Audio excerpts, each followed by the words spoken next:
देशात 19 डिसेंबरला राजकीय भूकंप होणार, मराठी माणूस पंतप्रधान होण्याची शक्यता आहे।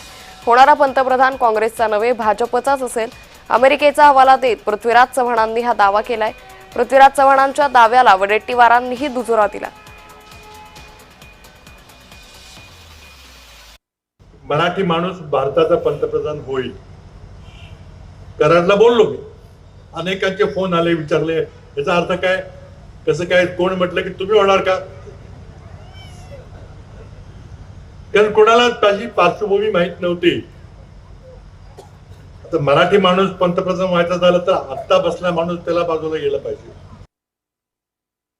आता बघा, यावर फार मोठा वेगळा विषय आहे, ह्या 1-2 मिनिटात सांगता येणार नाही। पृथ्वीराज बाबा जे म्हटले त्याप्रमाणे, त्यामुळं मी आत्ता बोलणार नाही। जरा 2-3 महिने, 2 महिने बघा, 2 महिन्यात काय देशामध्ये घडतंय, ते कुठून घडतंय ते बाबांना माहीत आहे, मला पण थोडी कल्पना आहे, पण आता त्यावर अधिक बोलणं आजच्या वेळेला उचित होणार नाही। माजी मुख्यमंत्र्यांना बालिश विधानं शोभत नाही, ज्यांचं राजकीय अस्तित्व स्थिर नाही ते पंतप्रधानांवर बोलतायत। पृथ्वीराज चव्हाणांच्या दाव्यावर आशिष शेलारांनी टीका केली आहे। नेत्याने, माजी मुख्यमंत्र्याने इतकं बालिश विधान करावं, ज्यांचं स्वतः कराडमध्ये राजकीय बूड स्थिर नाही, ज्यांना कराडमधल्या जनतेला आणि जनतेतनं कोणी विचारत नाही, त्यांनी देशाच्या राजकारणावर आणि पंतप्रधानावर बोलावं, हा मला वाटतं डिसेंबर महिना आहे, या वर्षाचा बिगेस्ट जोक म्हणजे पृथ्वीराज चव्हाण। पृथ्वीराज चव्हाणांच्या वक्तव्यावर माजी मंत्री सुधीर मुनगंटीवारांनी काहीसं संभ्रमात टाकणारं वक्तव्य केलं। गुगलचा आत्मा पृथ्वीराज चव्हाणांच्या मनात आहे असं मुनगंटीवार म्हणाले।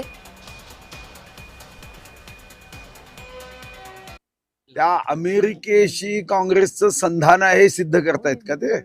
म्हणजे अमेरिकेमध्ये काहीतरी पेपर लीक व्हायचा आणि काँग्रेसनी अमेरिकेनी मॅनेज करून त्या पेपरमध्ये काहीतरी आपल्या देशाविरुद्ध काहीतरी लिहायचं आणि त्याच्यानंतर पंतप्रधान बदलल्या जाईल अशा पद्धतीची यांच्या मनातल्या मनात बिरबलाची खिचडी शिजवायची, हे अतिशय वाईट आहे। पृथ्वीराज चव्हाण साहेब एक चांगले नेते म्हणून आम्ही ओळखतो, त्यांनी आता गोबेल्सचा आत्मा त्यांच्यामध्ये येऊ नये।